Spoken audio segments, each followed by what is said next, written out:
Perfect, and then I'll share my screen.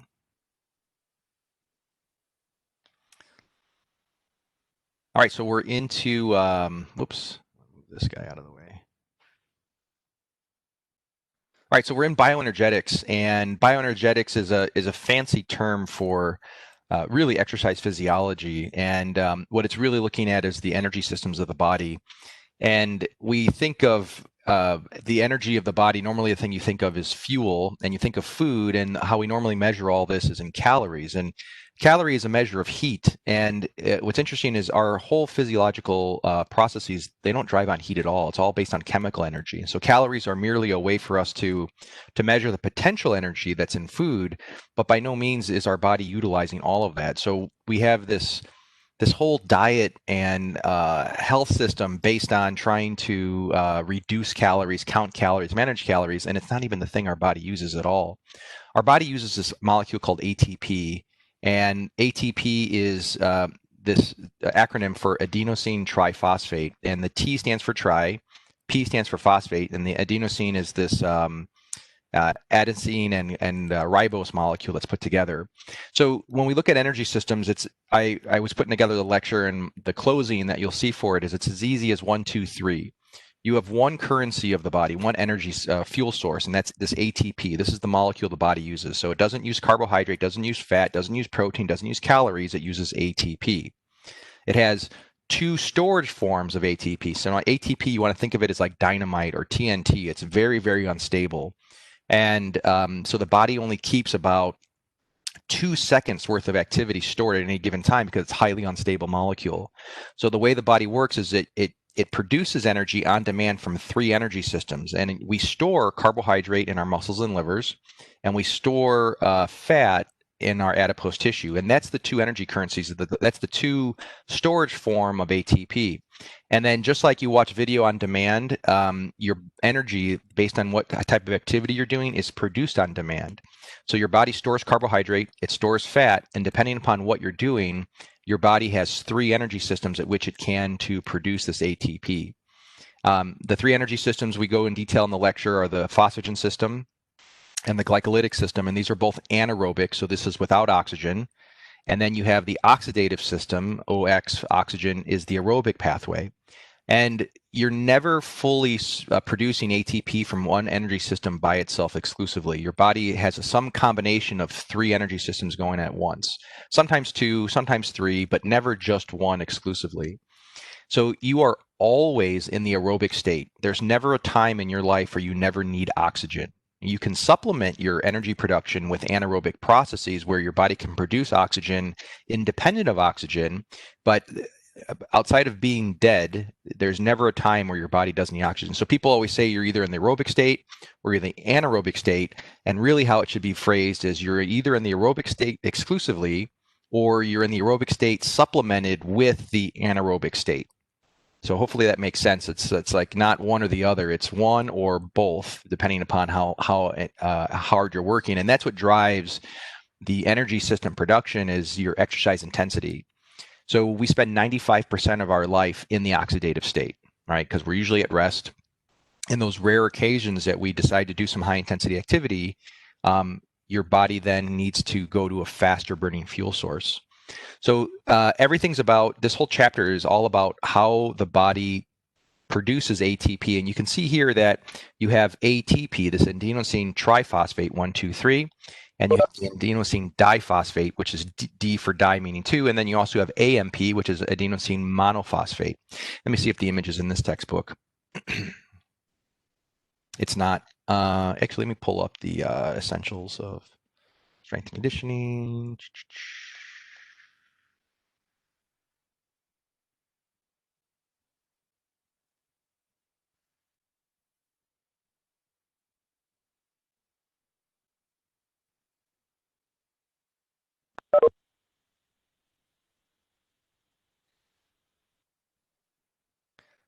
So here's your adenosine triphosphate. So 1, 2, 3 phosphate bonds. And then you have your adenosine diphosphate, 1, 2, plus that free energy. And then you have this monophosphate. So basically what powers cellular energy isn't the consumption. So it's not like the body burn. We use this term like burning calories, burning energy, and again, these are all artifacts from this whole concept of measuring things in calories. But we don't burn anything. We don't consume anything. Um, Matter is never created or destroyed. It's just a transfer of energy. And so the energy that's holding this third phosphate molecule together, that bonding energy, when that is cleaved and it's released, it's like a little explosion that goes off. And it's that explosion that powers cellular function. What you're left is still all of your raw materials. You still have your ADP and that third phosphate that was cleaved off. So you have this ATP, which is highly unstable, right? It's high energy, it's unstable. And then the body takes that carbohydrate or the ATP is produced or used. And then what you're left with is ADP. And then we have these energy systems that take this ADP and use stored energy, like carbohydrate or fat, to resynthesize these, to take this phosphate molecule and add it back to that ADP. So then you have this ATP ready again for energy. I do competitive shooting, so I always use it to this whole concept of this is your cartridge, right? So you have your casing with gunpowder, and you have your bullet in there, and then you shoot that bullet into a target that's retrievable. You collect that bullet, you have that casing, and then you take the time to kind of remanufacture or reload your round again, and now you have an active round again. And so it's constantly going through over and over again, ATP to ADP, ATP, ADP, and that bang that comes out of the gun. That's what powers cellular function in this cycle over and over again. Rarely do you get to this AMP. This is used for other aspects, but it's really this ATP, ADP cycle that you're doing. And if I flip back over to the other, whoops. Oh, I got the tabs right here. Perfect. This is where we get into these three energy systems. So I'll go through these three energy systems. You have the phosphagen system. Let me see here if, sorry, the textbook. Let me do this. Now we'll go back to the other one.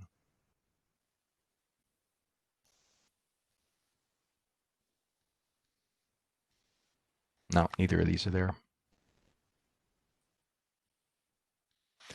All right, let's go back to this textbook here. So when you have the phosphagen system, this is your fastest producing energy system, and it takes this molecule called creatine phosphate or phosphocreatine. And yes, the creatine that is the popular sports supplement is the exact same creatine that's here, and this is why it's a popular supplement. Is creatine, unlike ATP, but like sugar, can be stored in the muscle tissue. It's actually the only place that it's stored. And when what happens is that ATP is spent, you're getting this ADP molecule. So you're getting this ATP to ADP, the energy is released, and what you have left over is the ADP and the phosphate. What creatine is, creatine phosphate, it also has a phosphate molecule. What it's basically, it's a rapid recycling system that once that ATP is used, you have produced that ADP and phosphate. That creatine phosphate basically gives up its phosphate molecule and it resynthesizes ADP back into ATP. And you have about 10 to 12 seconds of this stored into your muscle tissue. And this is where the supplementation of creatine has led to increase in performance or strength, is that if you can saturate your muscles with creatine, it doesn't necessarily make you stronger, but what it allows you to do is to crank out 1 or 2 extra reps when before you would have run out of gas to do that at that high intensity. You're able to squeeze out 1 or 2 extra reps, thus increasing your load on that, or the workload, your gains, and you have that more rapid increase. So it's not just you take creatine, you get stronger. It enables you to perform at higher levels, at higher intensities, cranking out 1 or 2 extra reps. Now, creatine is stored in your muscle tissue and it's water soluble. And so if you're eating raw meat, so like if you eat a lot of sushi or if you eat like really rare steak like I do, you're probably getting enough creatine in your diet. If you're a vegan or a vegetarian, especially a vegan, you probably are going to benefit the most from creatine supplementation. But if you eat a lot of meat, especially if you undercook it, you're an idiot if you cook your steak well done. I'm just saying that out loud. But when you get your meat, and the less you cook it, the more water stays in there, the more creatine you're going to get from that. And then people that are eating raw meat, like sushi is probably the most popular form of raw meat that we eat right now. You're getting the highest amount of creatine that you can from that. So now your $80 sushi bill is now comparable to your supplement aspect. But so that's the phosphagen system. So it's very rapid, very quick. You only have about 10 seconds, but it's still about 5 to 6 times longer than the amount of ATP that you have. And whenever you do, if you think about your workouts, when you're doing any kind of explosive type lifting, your creatine is going to be your primary fuel source for like 4 reps, 5 reps, 6 reps. The next energy system that we talk about is the glycolytic system, and this is the glycolysis. And glycic is related to glucose, which is sugar, which means sweet. And this is your sugar metabolism. So your phosphagen system, the substrate that it used was only creatine, and for the glycolytic system, it is primarily sugar for these systems. And this is also an anaerobic pathway. So the phosphagen system was anaerobic, glycolytic is anaerobic, and sugar metabolism is interesting. In the body, you have glucose, which is the transport mechanism. So if you were to find sugar in the blood, you would find glucose, and then glucose is stored in the liver and muscle only. Those are the only 2 places it's stored as this compound called glycogen. So it's almost like a complex carbohydrate, complex carb. But it's not like the complex carbs like starches or fibers you find in plants. It's more random, but it's a storage form. And you have about 100 grams that you can store in the liver, so about 400 calories. And then you have about 1,000 or 1,500 calories stored in the muscles. And glucose that's stored in the muscle can only be used by that muscle. So when you have a glucose stored in your quads, your quads are the only muscles that can use that. The liver is kind of like a battery. It stores glucose, and it can also release glucose and put it in the bloodstream, and that usually supports your nervous system, particularly your brain, because the brain and other tissues don't have their own ability to store energy. They're dependent upon the cardiovascular system via the blood, via the liver, to distribute the nutrients as it's needed. But since the muscles are such resource hogs, they have their own storage of glycogen. Once that glucose is in that muscle, there's no ability for that glucose to come out of that muscle. So once you eat that carbohydrate and it's stored as sugar, the only way it's burned is through the glycolytic system, which is anaerobic, which is high intensity activity. So in this glycolytic system, it starts to introduce this concept of pyruvate and pyruvic acid. And this is just the byproduct of glucose metabolism. And this particular system gets a little complex or muddy when it comes to terminology, but you're probably not familiar with the term pyruvate, but you're probably familiar with its conversion of lactate or lactic acid. And a lot of people attribute to the burn that you feel in the muscles. So after you get to your peak reps, or you get tired and your muscles get just pooped out, you get that burning sensation. And that burning sensation is coming from the lactate or the lactic acid accumulation. Now, what happens is the body uses glycogen. You're doing activity at a fast rate. Your body's using that sugar. It's converting that sugar over to pyruvate. Pyruvate under like lower intensity, so like a jog versus a sprint, the body is able to take that pyruvate and burn it off, and never converts to lactic acid. That's why you usually don't feel burning sensation in short duration or low intensity type activities. It's only in the very, very, very long duration or highly intense activities. What's happening in those high intense or long activities is that your body is burning sugar faster than it can convert to pyruvate, and pyruvate then is converted to lactate. Lactate is sent to the liver to be converted back to sugar, but that lactate can only, the body's producing lactate at almost an unlimited capacity, but it has a very finite or limited capacity to process that. So what ends up happening is you get an accumulation of lactate, thus lactic acid in the muscle, and it starts accumulating in the blood. And people attribute lactate and lactic acid to fatigue, saying that it induces fatigue, and it's usually not the case. It's actually been proven incorrect. Like, so your muscle soreness day after, or the fatigue that you feel during, is not related to lactic acid. The only thing that's truly related to lactic acid is that burning sensation you feel in your muscles. But this process of taking lactate, and I described this in the lecture, so we'll leave that for that, but this is just looking at the glycolysis, looking at that it has a fast glycolysis and slow glycolysis.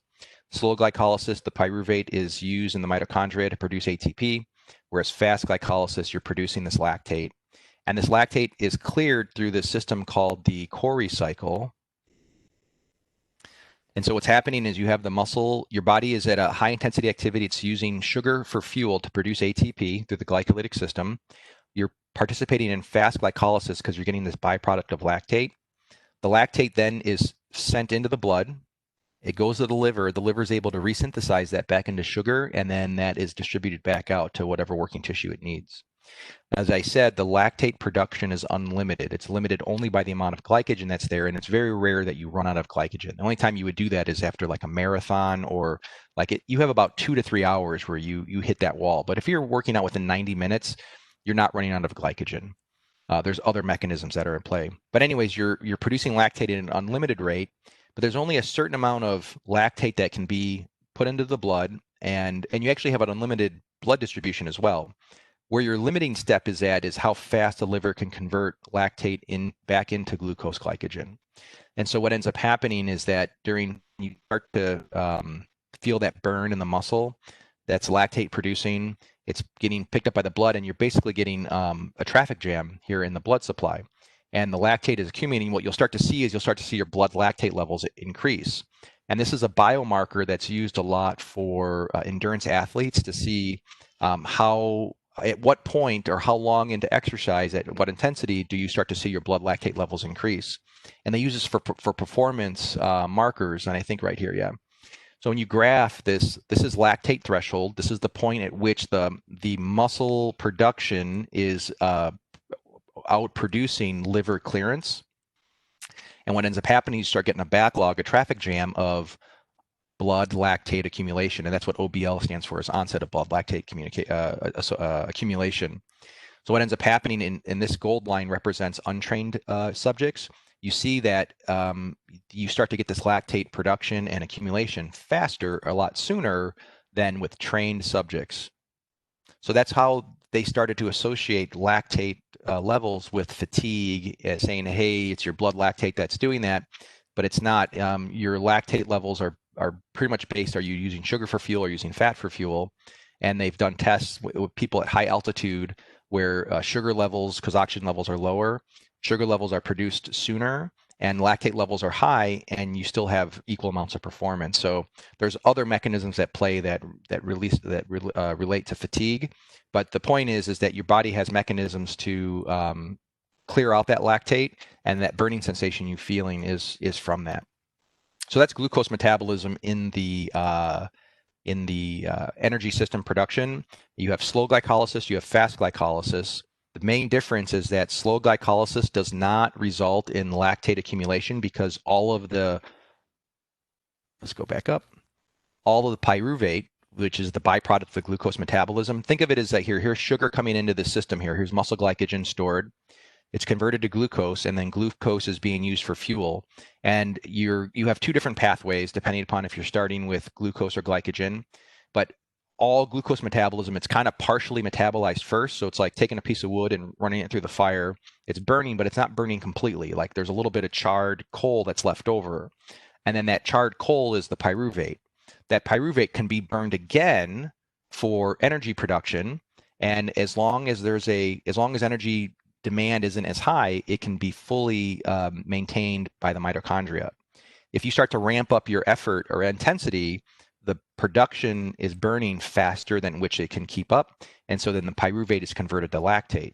The lactate at this stage can also be turned into fuel. It's sent to the liver, and then the next stage, you ramp it up even more, or exercise stays longer, lactate accumulates, and that's when you start to get that onset of the acidification of the blood and the muscle tissue. So it's a progressive process that continues on, going from sugar to pyruvate, pyruvate to lactate to blood lactate levels being increased. And so that's your sugar metabolism. And again, the phosphagen system, limited amount of substrate stored in the muscles, about 10 seconds worth of activity. Your sugar systems are about 2 hours, but they will start to have this fatigue mechanism with a high intensity activity within about 2 minutes. So if you think about you usually don't feel this in your first 10 to 12 reps of sit-ups, right? And you usually don't feel it in your first 10 to 15 seconds of a plank.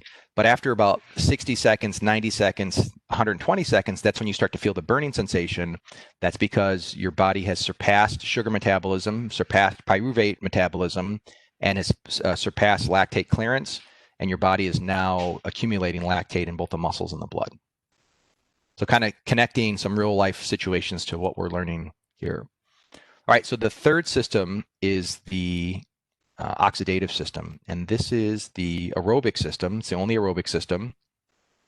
This is where fat is mobilized. So we haven't talked about fat yet, but fat can only be burned in the oxidative system. It can only be burned in the presence of oxygen. And then you also can burn sugar aerobically. So sugar is the one thing that can be burned both anaerobically and aerobically. Sugar is burned first here, and not from the glycogen, but from glucose. So if your blood sugar levels are elevated, your body will preferentially burn carbohydrate before it even starts to touch fat. And so I haven't said this yet, but I'll say it throughout the semester, is if you control insulin levels, you control blood sugar, you control fat metabolism or fat burning. And people that have a overaccumulation of body fat typically have blood sugar or insulin sensitivity issues. So the secret to fat loss, not weight loss, but fat loss, is controlling blood sugar levels and increasing insulin sensitivity. Now, what's cool is the best way of doing that is through high intensity activity and carbohydrate restriction, right? So eating a higher protein, higher fat type diets, which are usually not supported by the USDA. And I'm curious to see what the USDA comes out with, and then at the end of the year here with their new nutrition guidelines. They have used no new data, no new science, and it's probably going to be a high carb, low fat diet again, which has been the fastest way to increase obesity in the United States. But we'll talk about that in our next unit. But we start here with this conversation because understanding when the body's using fat for fuel and the body's using sugar for fuel helps us start our understanding of how do we start to make adaptations or changes within the body. And so when we look at the oxidative system, this is where we spend 95% of our life. So even when you're doing exercise, your body's primarily using phosphagen and creatine and sugar for fuel. Your body's using some fat, but most of your fat burning comes when you're at rest. And that's only if your blood sugar levels are in manageable territories. If your blood sugar levels are elevated from the previous meal that you ate, your body's burning that first before it even thinks about touching that stored body fat. Your oxidative system for fatty acids is nearly unlimited, right? You have 1 pound of body fat is like 3,500 calories. And most people are burning through, if they're at rest, sedentary, are average between 1,700 and 2,000 calories a day. So that means every pound of fat you have on your body, excess pound of fat, you have about a 2-day supply worth of energy, right? Maybe 3 to 2. For every 2 days of not eating, you have three pounds of body fat to easily, not just like barely, easily supply all your energy demands, right? So when let's say you have someone that's like 20 pounds overweight, that's like not 6 months, but like close to it, right? 3 months, 4 months of they don't have to, they can eat not a darn thing, and their body would be fine. Now it wouldn't be fine, but just goes to show that you have nearly unlimited. Like, when would you be in a situation that you would go 2 months without eating, unless you're Tom Hanks on Castaway, right? So and then you start to think about, why is it that you as an individual can't? I mean, if we ask how many people can skip a meal, if you have at least 2 days of energy to supply your body, why is it that you skip one flippin' meal and you are angry as angry can be, the most unpleasant person to be around, right? And it has nothing to do with you being hungry. It has to do with you being a lack of energy, because you have plenty of energy. Everyone's got at least one pound of stored body fat. It's because your body can't access that fat. It is so dependent upon the sugar metabolism, sugar currency, that fat is inaccessible. And so that's where this whole like ketogenic aspect has come into play, because ketogenesis is basically the ability of your body to access the stored fatty system, but it's usually impaired because of the sugar priority that it's doing. So again, we'll go into more detail in the next unit, and we'll especially go into practical application. But we understand that in order to get through the oxidative system, you are using either sugar or fat for fuel. And fat, let me just pull this up here. Let's see if I can get this.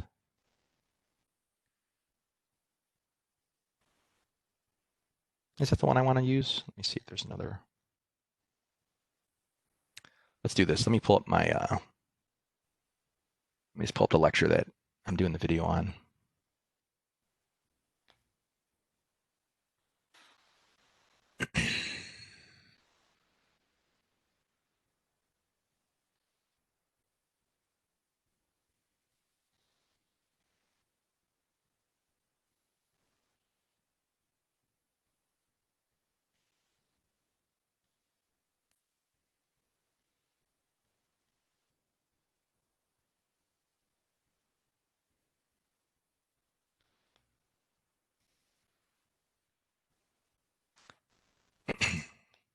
Okay, so here's your two primary fuel sources. Triglycerides is fat, and glycogen is sugar. And then you have protein over here, and we always ask, what about protein? And I had said that it's a 1, 2, 3, right? You have one energy currency, which is ATP. So everything we're talking about is producing ATP. You have two primary energy storage form, which is glycogen and triglycerides. You do have a third macronutrient, which is protein, but protein is very rarely used for fuel. Protein is precious in nature, and protein is used for structure. It's used for so many things, and the body will, if as long as there's enough triglycerides or there's enough sugar, or your body has the ability to access that triglycerides, your body will not use protein for fuel. It would only use that when extreme situations like exercise for longer than 2 to 3 hours. So you're talking about your endurance athletes, your marathon runners, or you're talking about starvation aspect. But under normal circumstances, if you have enough fat, enough sugar, you have plenty of, let me see here. Why is this? I want this to hide. Do you guys see at the top of the bar here, like the menu for sharing the screen? No? Okay, then it's just not my thing. It's fine. Okay, good. So one of the things here is you see the glycogen, triglycerides, protein. The Krebs cycle here, this is basically this is your metabolism. This is your ATP producing mechanism. And so what you're seeing here is there's a whole chemical cascade that happens here. You don't need to know any of these details. You don't even really need to know any of these things on top here. Basically, what I'm doing is I want to show that there's a path here, and that glucose can be, here you see the final fate is pyruvic acid or pyruvate, and then acetylcholine, and then into this Krebs cycle. Fats can be converted to, like fatty acids, can be converted to acetylcholine to go in, or acetylcholine to go into the Krebs cycle. Sugar can easily be converted to fat, but fat cannot be easily converted back to sugar. Proteins can be converted to fat and sugar, but it can be converted back to protein. So protein is really precious with this whole amino acid aspect, right? There's not much you can do. Sugar, its primary carbohydrate, its only function in the body is fuel. That's it. There's no other structural requirements. There's no functional requirements. It is fuel and fuel only. Protein is mostly structure and resources and some fuel if need be. And then triglycerides, this is your long-term storage for sugar, for carbohydrate. And sugar easily converts to fat, but fat doesn't. So the glycerol molecule, because of glycerol, glycose, glycerol, this can convert back and forth, but this is only producing like 34 units of ATP. Your fatty acids are your major power horse. These are producing anywhere between 130 and 160 ATP molecules. So this makes it the bulk of your fat. They can't be converted over. One of the things that you do see here are these things called ketones, ketone bodies. And if protein is going to be used as a sugar, it's usually converted to a glucose molecule first and then used for fuel. And certain amino acids are glucogenic, and then other amino acids are ketogenic, meaning they get produced to ketones. And the way you want to think about ketones are basically fats that need to be burned like sugar, but can't, because they can't convert it for sugar. So they're like partially burned into these ketones, and they're produced in fuel. And ketones are only produced when there's not enough glucose, or glucose is on the lower end. Now, ketones have been demonized as a bad thing, and it's because of our prevalence of diabetes. And when someone has taken too much insulin, and when you take insulin, it takes glucose out of the blood supply and puts it into the tissues. The body is in a emergency state. So for someone that is artificially raising their insulin levels elevated, artificially through injection via being diabetic or insulin diabetic, this is a medical emergency, right? If your pancreas is working 100% fine and your liver is working 100% fine, your body's able to switch between sugar and fats for fuel as long as there's enough of the enzymes and things that are there. So ketones really have been demonized as a fear aspect because of insulin, people that are type 1 or insulin dependent diabetes. But if you're not insulin diabetic, you are totally fine with this aspect. And it's actually encouraged. This is why people that, when I said earlier, you have 1 pound of this is 3,500 calories. And if you skip a meal, the reason why you get hungry or get angry is because your body needs energy right away. It's not comfortable producing ketones. It's so used to using sugar as its fuel source that it never gets to this point of ketone metabolism. So just wanted to kind of introduce where we're going to go with all this from the nutrition perspective. But again, understanding that we have one ATP source, two fuel storage, glycogen and triglyceride, and we have that one energy system. We have the three energy systems that are used to produce this, which are the Phosphagen system, which uses creatine phosphate to produce energy really quickly, but it's very short, like 10 seconds. You have the Glycolytic system that uses sugar to produce ATP pretty fast, but it's somewhat limited to about 2 minutes. And then you have your oxidative system that uses both sugar and fat that's nearly unlimited. The fat's unlimited, the sugar's still limited by your glycogen storage. And so that's how your body is going through each of these pathways. And now when you look in your textbook here, it kind of shows this inverse relationship between rate and capacity. And so typically the faster you produce ATP, you have the lowest amount of yield, or the amount of ATP you're actually producing. So phosphagen produces it the fastest, but it's a 1-to-1 ratio. For every unit of creatine phosphate that your body uses, it's only producing 1 unit of ATP.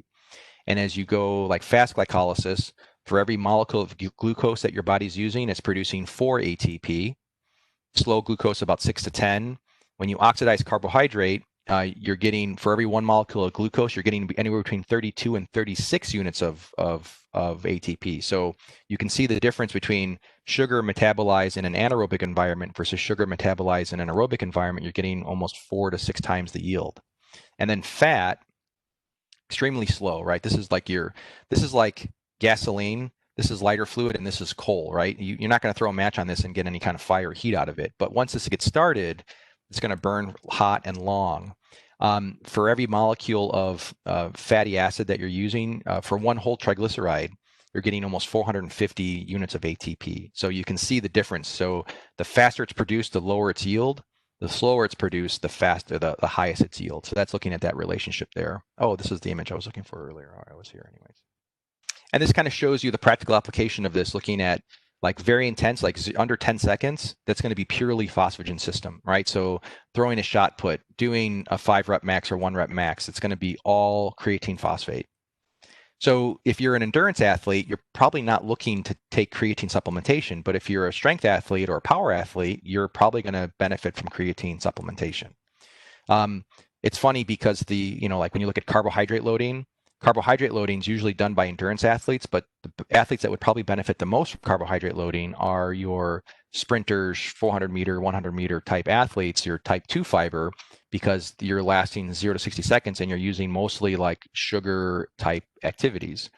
And then your oxidative system, the way these guys would benefit, if these are type athletes, events that are greater than 3 minutes, so most of your mile runners and longer, your oxidative system, the more fat adapted you are, the more fat that you can use, the longer you'll be able to do at your event, because your body has a limited supply of sugar, unlimited supply of fat. If you can force more of your body to use fat for longer periods of time and preserve that sugar, you'll never run out of gas during your endurance events. But the endurance athletes are always focused on carbohydrate. But it kind of shows you how you can start navigating based on relating the intensity or when you're using the system based on what type of fuel source or substrate your body is storing or utilizing. And let me go back to my slide here.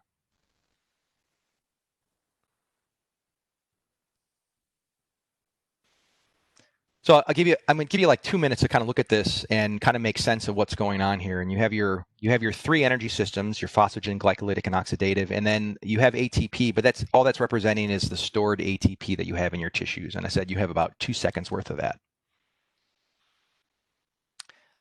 And how this graph is normally presented is it's presented with percent of energy. So like I had said earlier, your body's never fully utilizing one energy system. It's always using some combination of the 3. And so you have 100% up top here, and you'll see that none of these reach 100% because not one energy system ever supplies 100%. So like right here, the way you would look at this is the phosphagen system is producing 90, 95%, and the remainder 2 to 5% made up by the glycolytic system and the oxidative system. Remember, there's never a point where you're not breathing, so you're always consuming some level of oxygen at some point. Just at activities that only take you that you fatigue in 2 to 3 seconds, you don't your body is bringing oxygen in, but it's being supplemented by these energy systems. Then way over here, things that you're doing for 240 seconds or longer, so longer than 2 to 3 minutes, your body's mostly using oxygen, but your body's still burning some sugar over here. Probably not a lot of phosphagen because your body's got plenty of ATP. So over here, you're using 2 energy systems, whereas over here, you might be using all 3. Okay, so why this graph can be confusing is that we normally read graphs from left to right, right? So we usually start here, and this kind of goes that way too. We start at 0 seconds, and then 15 seconds, 30 seconds. Say, oh yeah, perfect, right? The problem is that we don't start from 0. We actually are starting from way out here. Remember, there's never a point where you're not breathing. So you've been metabolizing sugar and fats aerobically through the oxidative system for the last, insert how many years you've been alive, since the last 17, 18, 19, 20, in my case, 40 years, right? So I'm not starting over here, I'm starting way over here. And I am able to totally match my muscle demand by the amount of oxygen that I have consuming. Now think about it, if you go from sitting in your chair to a brisk walk, you're going to increase your amount of calorie output, your energy burning, your energy demand, because your muscles are going to be working harder. Depending upon how in shape you are, you may or may not even notice your increase in breathing, increased heart rate, whatever it may be, right? But as you start to increase the amount of workload you're doing, so you start walking faster or longer, it can be a distance or a speed aspect, or you go from a walk to a run, from a run to a sprint to holy shit, there's a saber-toothed tiger and I need to get out of my, I need to fear for my life. So the harder you work, the more you shift from actually right to left. It's not a left to right reading because you're starting over here. And as you shift to higher intensity activities, this should be read as things, not things you do for 60 seconds, things that you can only do for 60 seconds. So you hit 60 seconds, you're working so hard that by 62 seconds, you're pooped, you can't do it anymore. It shouldn't be looking at things that you can do for 15 seconds. It's things that you can only do and maintain for 15 seconds.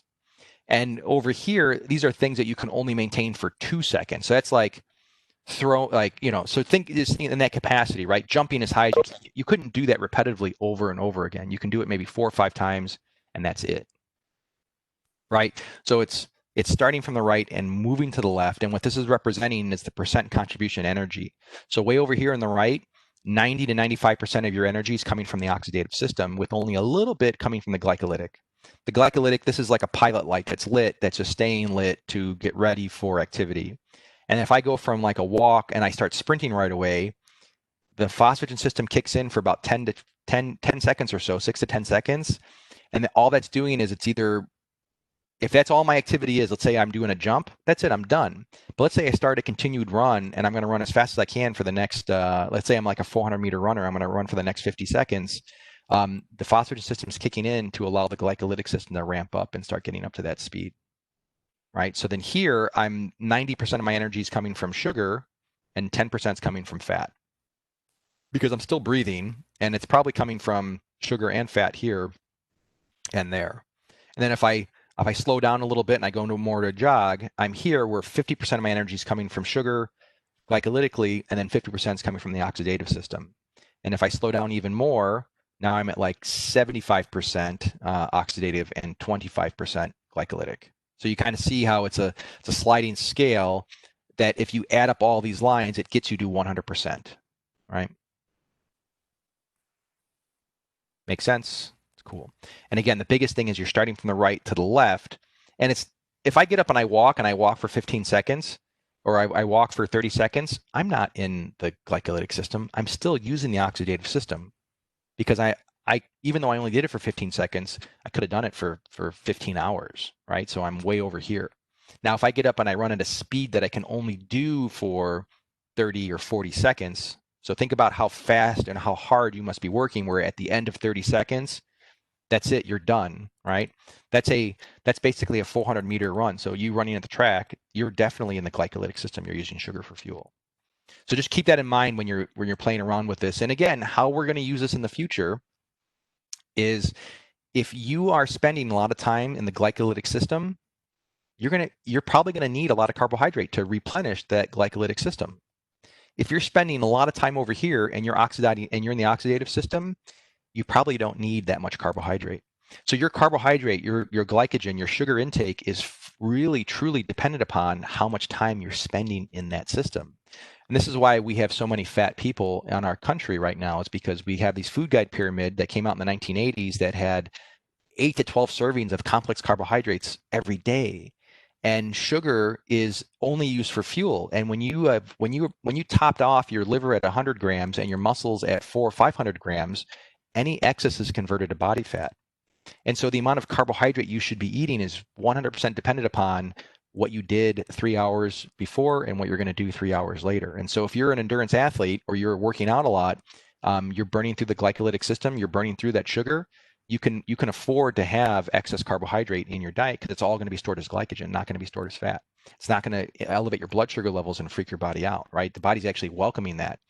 An insulin spike is actually very beneficial post-workout to help the rehabilitation or recuperation process. In a rested, fed state, insulin spike is the death sentence. That's like diabetes, cancer, and obesity all in one, and heart disease, right? So it's not that it's bad or good. It's based on the context of which that's being done. And then again, as I said earlier, if you're an endurance athlete, you're probably not going to benefit from creatine supplementation. And you're probably, if you're a vegetarian or vegan, you're probably going to do okay, right? If you're a competitive weightlifter, sprinter, you're going to have a hard time without supplementation of being able to compete at that level with that creatine, right? I would even be argued to say that without creatine supplementation, vegans or vegetarians won't last long in those sports, right? Because of the lack of creatine intake that's coming in. Right, so it just kind of starts to help play that, and this is a visual, graphical representation of our energy systems at play, with the percent energy on the side and the intensity at the bottom. Any questions on any of this?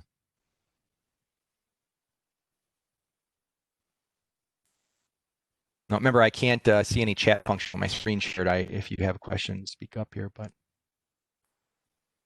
you guys want me to go over anything again, or like I said? Everything we're covering right now is going to be in that lecture slide, those videos. I'm hoping to have that launched this week.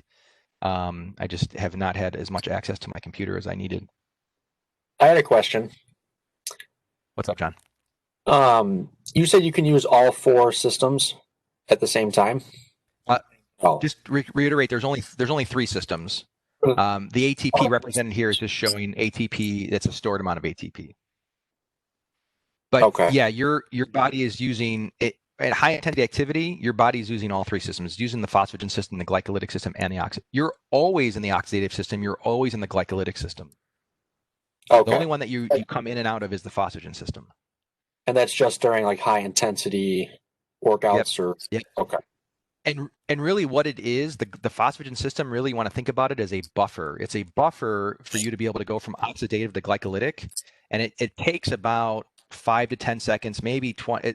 It takes about 10 seconds for the glycolytic system to really ramp up production, right? Your body's in this aerobic state oxidatively, and then it has an exposure to high intensity activity. The glycolytic system is going to take over, but it's like starting the lawnmower. You have to like get it going. Once it revs up, then you can go.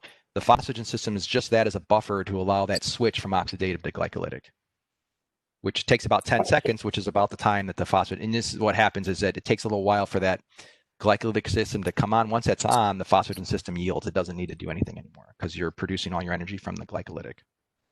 Gotcha. Okay. Thank you. Yep. And then the whole point of training the systems is that the thought process is if you can spend more time in the oxidative state, like think about when you measure, when you think of like anaerobic state activities, high intensity, these are damaging to the body. These are fatigue inducing mechanisms. These are limited in their capacity, where you have near unlimited capacity in your aerobic pathways. And so the whole goal of training, the whole goal of fitness really is to be able to do more and more stuff and still do it aerobically. We use the anaerobic pathways to forge our bodies and our systems to make us stronger, but it's an artificially harsh environment. And when you look at disease state and you look at degeneration, you look at destruction of tissue and overload of the system, this is things that you're doing your ADLs, your daily activities, And instead of that being an aerobic pathway for you, that your body is perceiving that as a threat, as an anaerobic pathway. And so the goal is to stay away from the anaerobic pathway as much as possible in your normal life, but you're using the anaerobic pathway to increase that adaptation, those gains, and so forth. So that's why it's like the whole fitness aspect: one step back, two steps forward, one step back, two steps forward. The one step back, the recovery, is the aerobic oxidative pathways, the parasympathetic, and then the glycolytic, the anaerobic pathways are your sympathetic, stress-inducing type components. And so it's that balance of those. And the goal is to do your goal is burning as much fat as possible, as much as possible, right? That's the goal. You want to be burning fat or its alternative ketones as much as possible. The sugar metabolism is usually a stress environment. It's usually sympathetically driven, and it's a threat type aspect.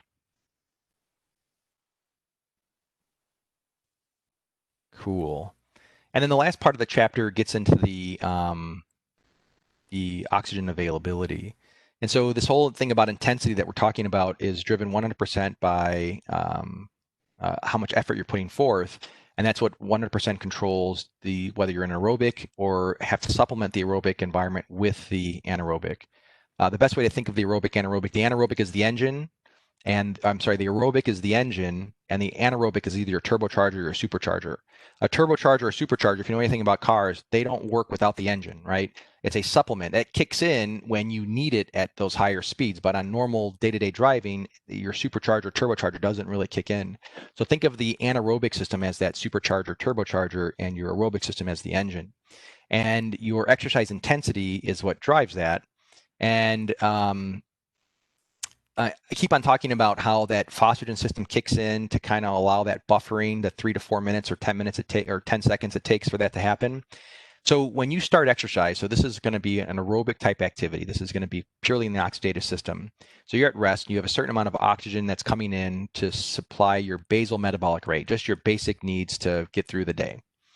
You start exercise, and it takes a little bit and let's say you're going to do an aerobic exercise, something that you can do and maintain 100% oxidative capacity. So you're here, and you're going to start exercising to right about here.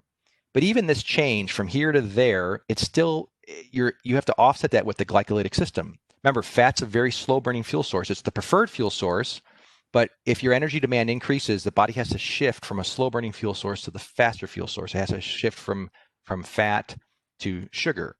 And in order for that buffer to happen, you have to wait for you start exercising, you start breathing, your heart rate increases, all these physiological changes. It takes 2 or 3 minutes for your blood flow, your blood vessels to dilate, your heart rate to increase, your breathing. Remember, we said with breathing, respiration, you go from like belly breathing to chest breathing that brings more oxygen in.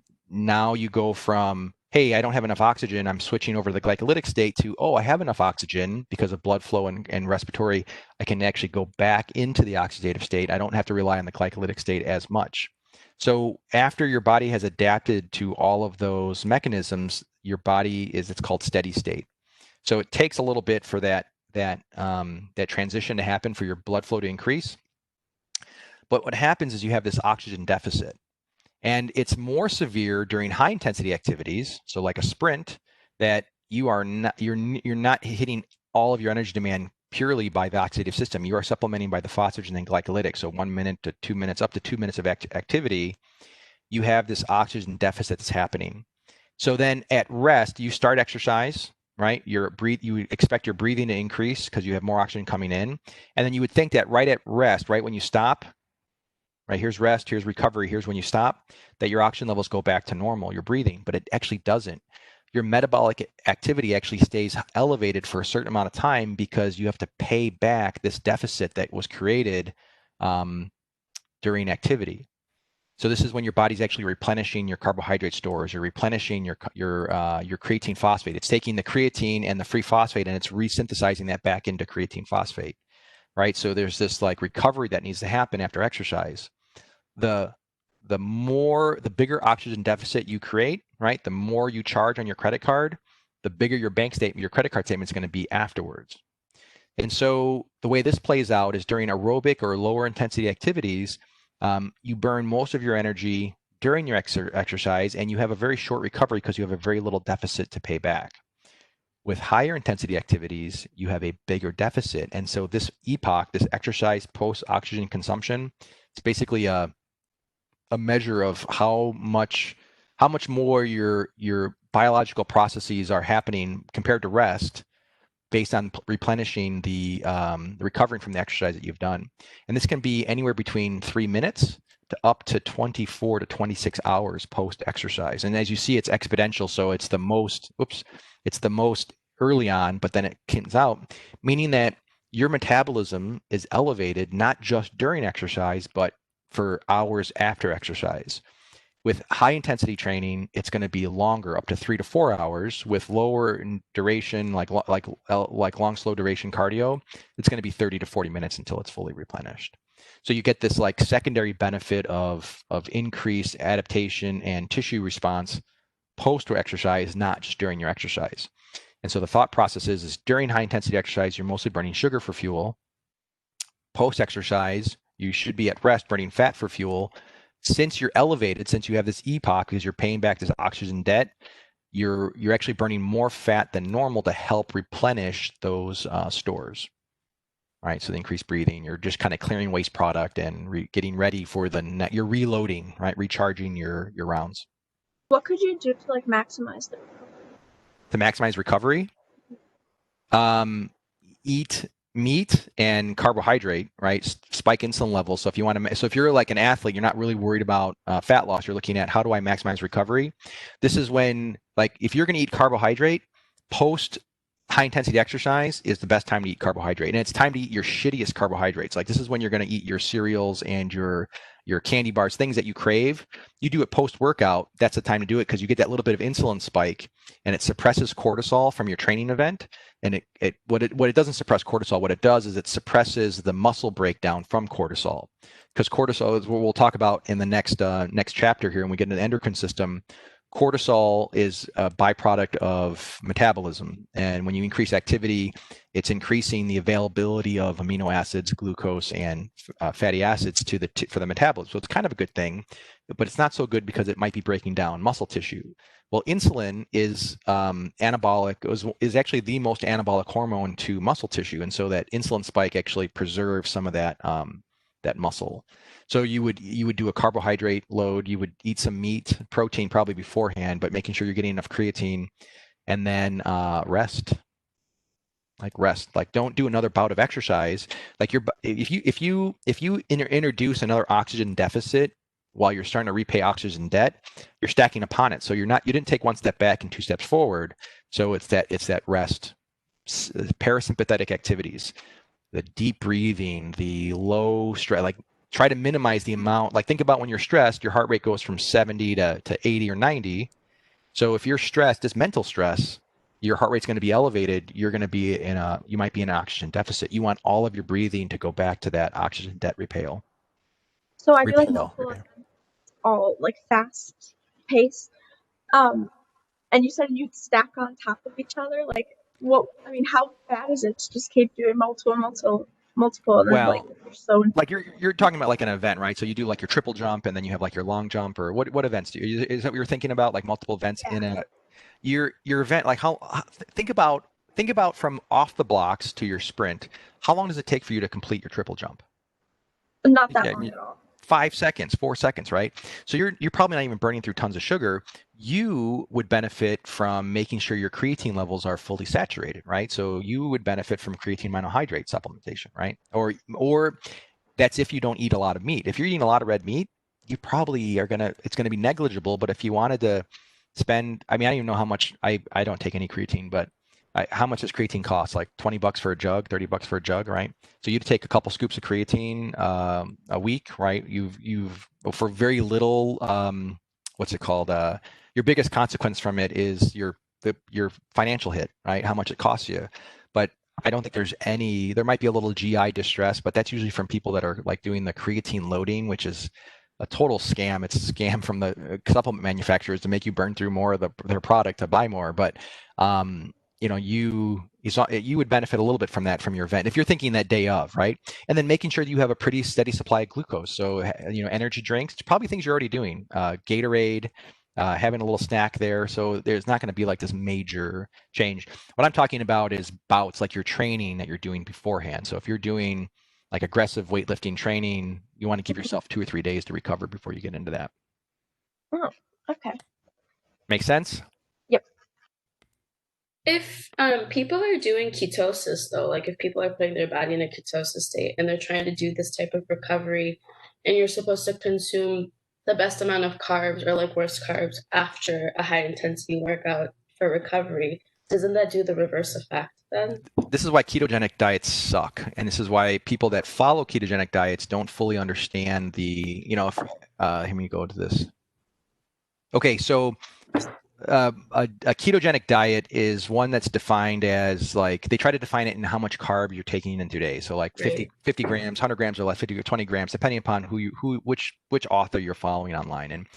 And the reason why people don't do well on ketogenic diets for a long term is because they're people that are sedentary, that aren't doing any type. So if they're spending all of their days over here in the oxidative system, right? They never get over here, right? Sedentary individuals, they're probably going to do really well on a traditional ketogenic diet that's under 50 grams of carbohydrates a day, right? But when you start spending time in the glycolytic state where you're here, now you're forcing your body to have to produce more ketone bodies, and now you're going to get it from protein or from fat, which we think is going to be a good thing. But athletes need to have that carbohydrate, and that's what I'm going to reiterate what I said earlier, is that the amount of carbohydrate you need is 100% dependent upon how much time you're spending in the glycolytic state. Right. Even let's say Evelyn is training for she's got her track event. She's on like 3 track teams, and she's doing 3 track events a week, and she's got 3 training days, right? She still has 1 training day that's her rest day, right? So she's got 3 competitive days, 3 training days. So during the week, during her she's going to eat as much carbohydrate as she can, because she's trying to restore this glycogen, the carbohydrate here. On her rest day, her low day, she's not going to need that much carbohydrate because she didn't burn through. She's already replenished this. Remember, only 100 grams in the 400 calories in the liver. I mean, to get 400 calories of carbohydrate, that's like 6 pieces of bread, right? Like that's like 2 sandwiches. And then your muscle glycogen, that's going to be more, but like a bowl of pasta. You start looking at the carbohydrate demand. I mean, you're never burning fully through. The only people that are totally depleting their glycogen are endurance athletes. You're people that are doing 5Ks and longer regularly, right? They're training for. Those are the people that need to do the pastas and the breads. So the food guide pyramid is perfect for those endurance athletes. It's horrible for the sedentary individual. And an athlete that's trying to go, and I do think that people should be able to go into ketosis, be able to switch from fat burning to sugar burning. That's basically what ketosis is your ability to stop the sugar occurrency producing ATP to switch over to fat producing ATP. And the only way you can do that, first of all, is that you have to have low blood sugar levels, right? So the meal you ate 2-3 hours ago that was a huge, highly glycemic, a lot of carbohydrate, unless it's post-workout, all that's going to go into, if post-workout, it's all going to go to muscle glycogen recuperation. If it's not post-workout, all that excess carbohydrate is being used for fuel, so you're halting fat burning. And I would even go to argue that if you're at rest, you're actually getting the opposite. You're actually getting fat storage because you have excess carbohydrate levels, because you only have limited amount in the liver and the muscle. Anything excess gets converted to body fat.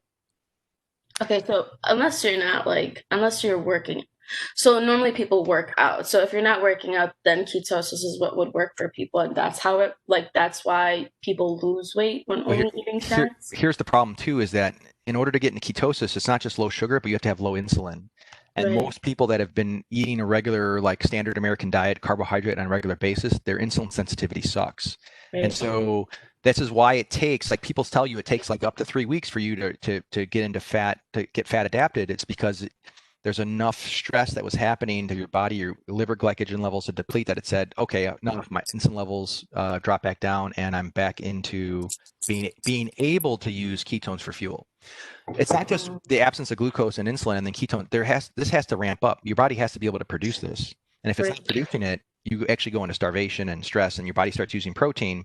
Once you get through that and you become resensitized to insulin, your body can easily shift over into ketone production. I see. That's interesting. I just didn't understand the ketosis diet at all. So when you were explaining this, I just didn't understand how it would work. And when you mentioned it earlier, so thanks.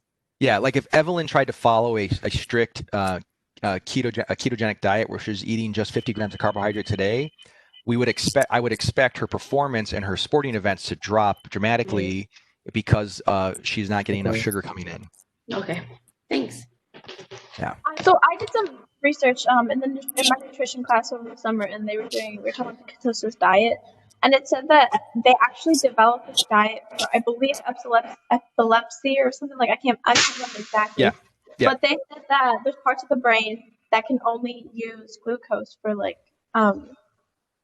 for energy.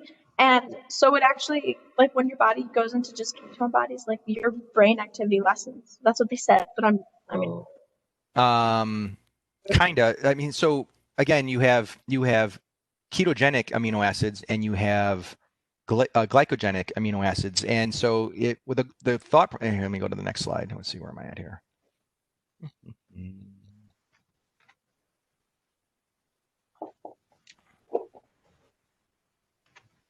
Oh, come on, that's not what I wanted. Start it up here. What the hell just happened? Here we go. Okay. Okay, so yes, you have your liver produces ketones, right? And it's producing them from fat and amino acids from the remember there's 21, 20, I forgot now, I gotta look at it, 21, 22 amino acids, and a handful of them are what's called ketogenic, and the other handful of them are called glucogenic. And so some of them are converted to sugar, some of them are converted to ketones, and then fatty acids are converted to ketones. This is all done by the liver. And the heart, the brain, the kidney, all, and the muscles, of course, can all use ketones for fuel. And there's actually evidence that shows that the heart and the kidney and the muscles actually prefer ketones over carbohydrate. The liver cannot use it. And yes, there are some parts of the brain that only use sugar, but just because you're in a ketogenic diet doesn't mean it's not so much that you're carb depleted, glucose neutral, it's that you're insulin sensitive. So that's the thing that's like, you probably have heard of the glycemic index as well, and that like, oh, this, and glycemic index is irrelevant. I don't care how much blood sugar is elevated. What I want to know is your insulin index. How much is your insulin response? And so we tend to always associate insulin with carbohydrate, but insulin's also associated with protein, and having an elevated blood sugar level with a low insulin environment is actually okay. That's what happens post-workout. Your sugar levels, you're actually hypoglycemic from doing high intensity exercise, and those pathways of getting sugar from the blood into the muscles are actually non-insulin dependent. You get these GLUT4 receptors that turn on, and so this is why high intensity exercise is the key to becoming insulin sensitive again. So just because you're in ketosis doesn't mean that you're void of carbohydrate. It just means that your body's able to also produce ketones at the same time. And so those areas in the brain, and I'm not 100% familiar with those areas are, but I do know that the ketogenic diet was originally designed for epilepsy, and that's where to kind of help calm down brain activity. But those certain areas that do need sugar are going to use ketones for fuel, but that they're going to use, they'll be supplied somewhere else.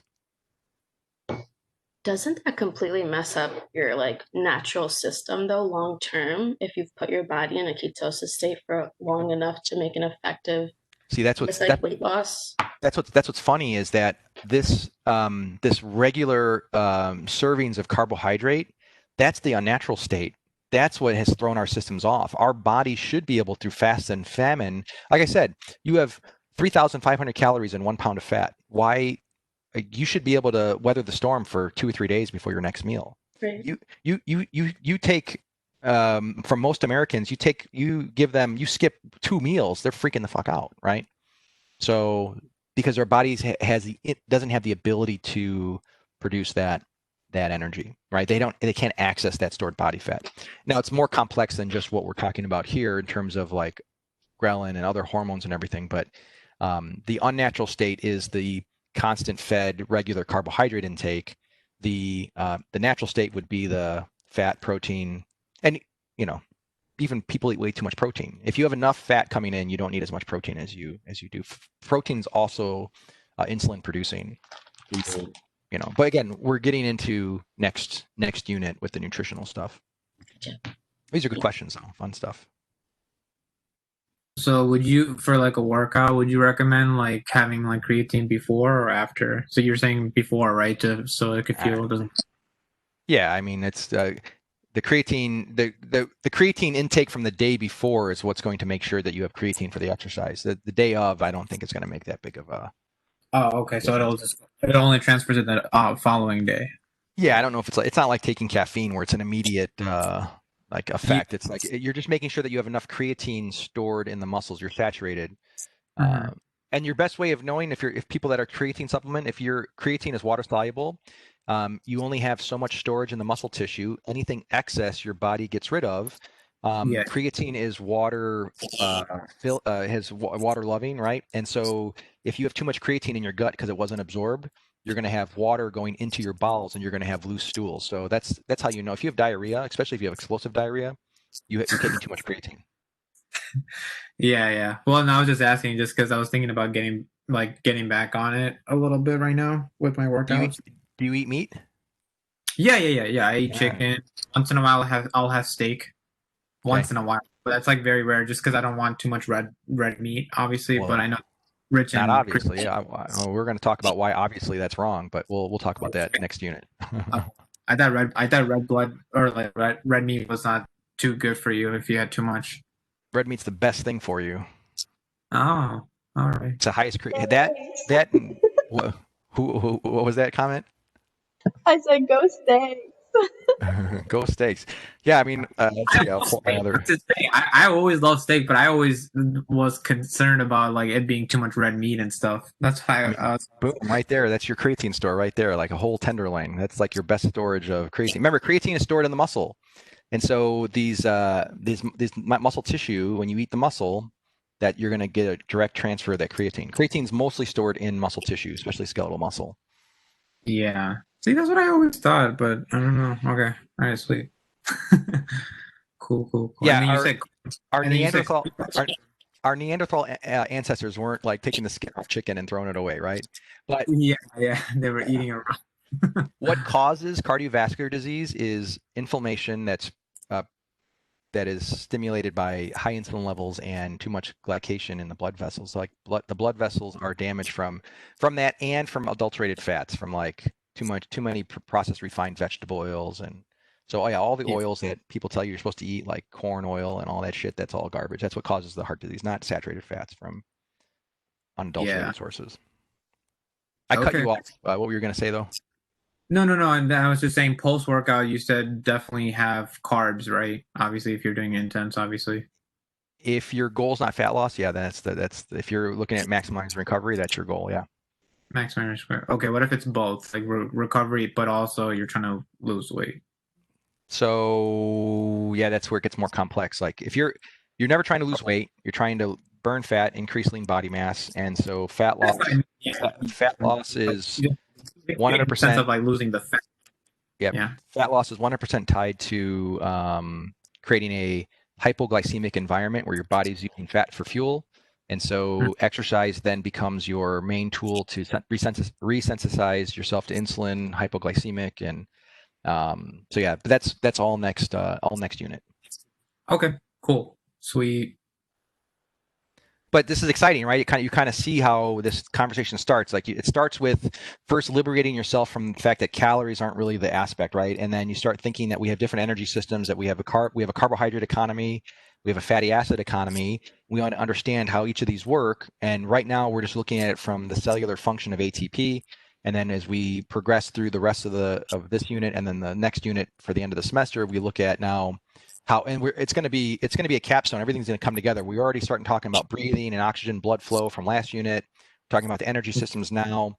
We'll talk about the hormonal environments created next lecture, and then we'll get into, after the next unit, get into foods and understanding how those foods end up breaking down into their smallest components. Okay, cool. Yeah, I really want to learn that. That's probably like one of the one thing I'm like lacking in right now with like my diet is just dieting. I'm not like my dieting is so bad. Yeah, the fact that you're staying away from red meat, we got work to do, my friend. So yeah, I still have it. I'll still have steak. I'm just limited sometimes. I have steak every day. All right, any other questions?